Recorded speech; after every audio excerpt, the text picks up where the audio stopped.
In the early 1800s, a family in Tennessee heard knocking inside their walls, but when they answered, something answered back. What followed became one of the most disturbing paranormal cases in American history. And to keep things intense, I've added scary gameplay footage in the middle, so even for a second you won't feel safe.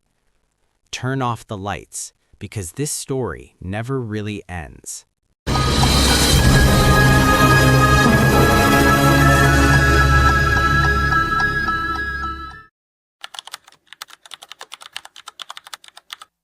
Autumn 1817.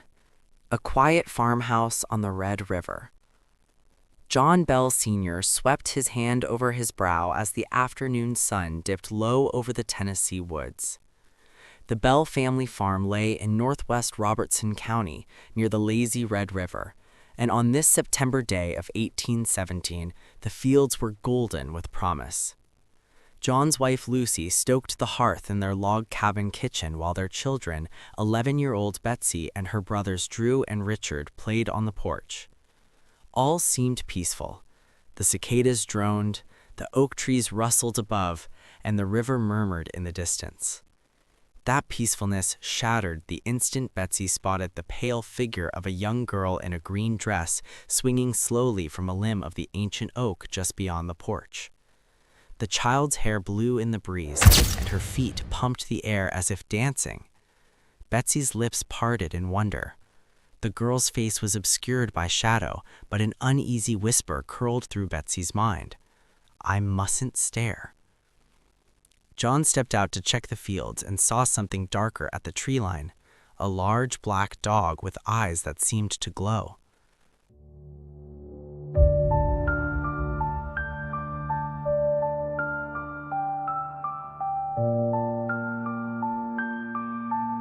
"That dog's been lurking near the house for days," he muttered to Lucy. He lifted his rifle and fired into the dusk, the report startling the hens in the yard. The beast yelped and vanished into the woods as if melting into the night. For a moment, John felt oddly cold, but he brushed it off. Black dog, deerhound, he told himself, yet he felt certain he hadn't struck the beast. That night, John tossed firewood on the hearth and watched Lucy and the children sit quietly by candlelight, Betsy's hair still wet from helping Lucy with the washing. The family dismissed Betsy's sighting as an autumn fever dream. "Just shadows in the trees," John said firmly, though in his heart he was unsure. But as the clock's minute hand crept to midnight, a soft rap thump echoed through the empty kitchen. The curtains fluttered, though no breeze had stirred. Lucy's fingers trembled on her knitting needles. Drew and Richard hid under the table. Betsy's eyes flew open as the same rap, rap, rap came at the front door. The handle rattled. Lucy blew out the candle and lit a lantern. Its dim flame quivered. "Who's there?" John called. His voice was steady, but his heart raced. The door creaked, and one of the boards along the wall groaned as if something leaned against it. The children huddled by Lucy as John crossed to the door. He flung it open. Nothing but empty porch and moonlit cornfields greeted him. The night was still, save for the distant river. John stood perplexed, the lantern light trembling in the darkness.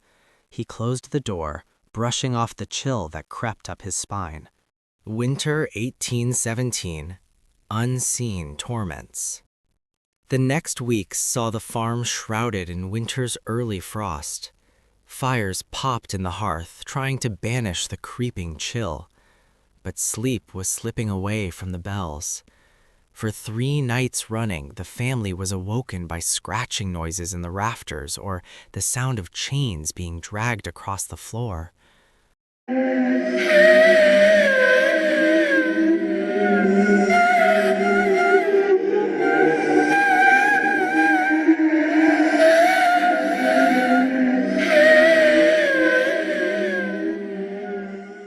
One night, Betsy awoke to something pulling her long, dark hair.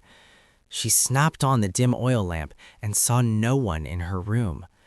but the floorboards reflected the lamp's glow on nails dug into the wood where someone's clawed footsteps had landed. Betsy shrieked. John bounded up the stairs. "Betsy, what is it, girl?" He found her trembling, the sheets tossed around her. "Dad, something woke me," Betsy stammered. "It felt cold, grabbed my hair. I felt claws like an animal." He scooped her into his arms.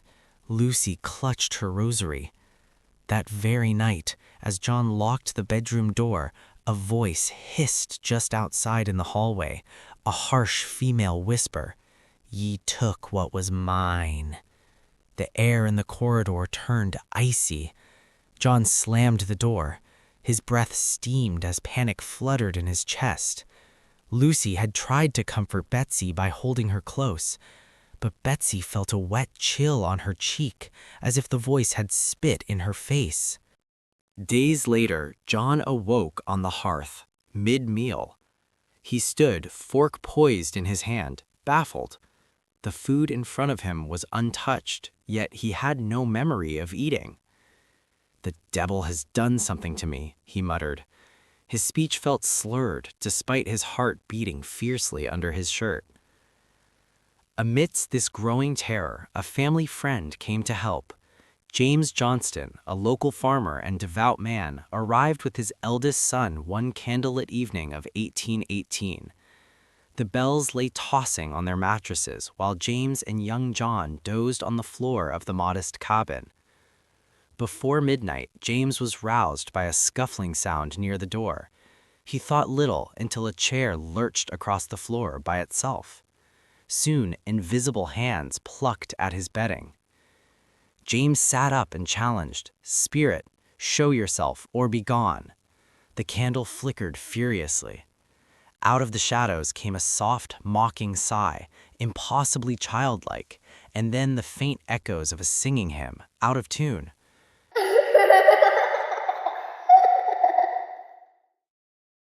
James stumbled back. His son clutched the window frame as cold spots danced on his arms. At daybreak, James was pale as ash. "John," he told John Bell, "this is no mere animal. It's a spirit, I swear, like in the Bible, a restless soul or a demon." John nodded grimly. Word of the haunting had already spread to neighbors, their eyes wide with fear. Many came and watched by night, but the entity seemed to vanish the moment company arrived, or worse, it amused itself by moving furniture when they dared to sleep. 1819. The Witch Speaks. As spring coaxed the earth to bloom, the hauntings only grew louder. Late one April night, Betsy awoke to find a woman sitting at the foot of her bed. The figure was pale, her eyes depthless. Betsy froze. The woman smiled sadly. "It's me," the stranger murmured in a musical voice. "Do not fear." The apparition looked exactly like an old neighbor woman. Thin face, sharp cheekbones, long hair swept back, and dressed in the same faded calico that Betsy remembered. "I'm Kate Batts," it said softly. "I have long suffered, but now I suffer more because of them." Betsy realized with a jolt. Kate Batts had once owned the land before the bells cleared it. Some said she practiced strange herbs and spells, but Kate was dead for years.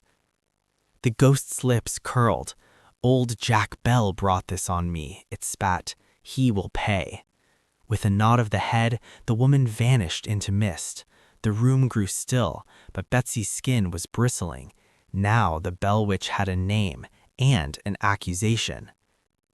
The next night, the spirit offered speech to the whole family. Gathered around the table, John Bell dared to ask, "Who are you and what do you want?" From the chimney, a voice rasped, "I am a spirit. I was once very happy but have been disturbed." It grew louder. "Ask me no more, Jack Bell, lest you be next." Lucy clutched John's hand. "She spoke my name," John whispered. All eyes darted around as a hollow laugh echoed through the cabin wall.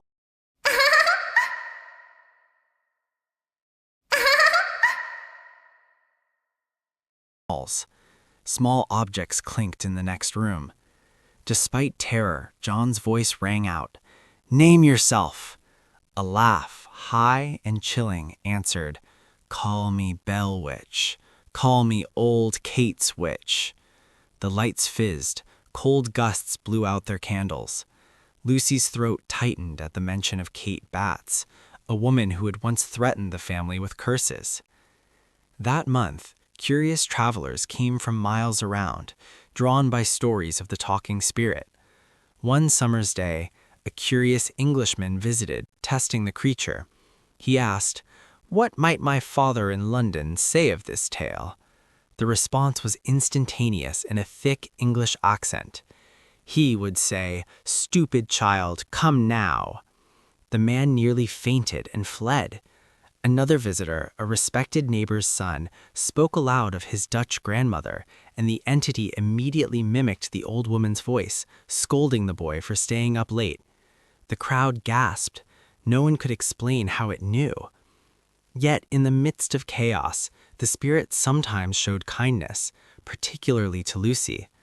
One dawn, Lucy found 2 ripe peaches on her windowsill, though the orchard was far from bloom. At night, when the children wept from nightmares, a soft lullaby hummed so sweetly that it soothed them back to sleep. The gentle voice even sang hymns to Lucy when she knelt in prayer. Still, no one could trust this mercy. Each gift came at a cost, and the Bells felt the spirit's eye on them like a vulture's. 1820. Curses and Confrontations. By the end of 1819, the witch's malice grew bolder. The spirit began to single out John Bell Sr., whom she called Old Jack behind his back. One night, as John quizzed the spirit through a knock on the wall, "What do you know of Jack's business?"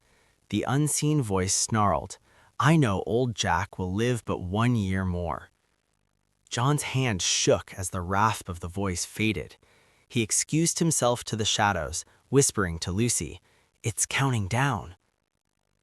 The witch's torment extended to John's children, too. Betsy found her apron ripped to shreds while doing chores. Thick cords of corn had been untied and thrown to the floor. Often, something invisible hissed at them if they came too close to the Mississippi room, the worst affected room, and once Betsy fell through an old scratch she never saw. John paid for these disturbances. His nails and arms showed bruises no child could explain. Late in the spring, John felt fine one evening and completely paralyzed in his mouth the next, leaving him drooling and unable to speak coherently. News of an intangible curse at the Bell home had reached Colonel Andrew Jackson by mid-1820. Jackson, then a general, had an adventurous spirit. One hot afternoon, he arrived with a party of soldiers disguised as cattle traders, determined to debunk the legend. Jackson demanded to see the spirit. They all gathered on the Bell porch at dusk. A soldier hollered, "Devil or witch, show yourself." At first, all was silence. Then lightning flashed, and the witch's booming voice shouted from the darkness, "Run, you cowardly dogs, we're watching you." Jackson's men swore afterward that the voice seemed to come from every direction, angrier and closer with each word. A sudden whirlwind sent papers flying and extinguished the torches. Teeth chattering, Jackson yanked at his boot and retreated into the night, mumbling curses. Even the legend says he never returned. Whether the general truly experienced this haunting or not, the tale spread like wildfire. Even the fearless Andrew Jackson had fled from the Bell Witch. As summer ripened into fall, the witch set her final stage. John found a tiny glass phial hidden high in the loft of the cabin, a drop of liquid spilled beneath it. His heart clenched. He poured 1 drop into the soup he prepared for dinner. Before he could feel the effects, Lucy thought to test it. She had him feed a bit to the barn cat, which died within minutes. His hands trembling, John stood to confront the impossible. That night, in the darkened kitchen, he heard that voice hiss right beside him. "I have served you this poison for a year, old Jack. Now I will end you."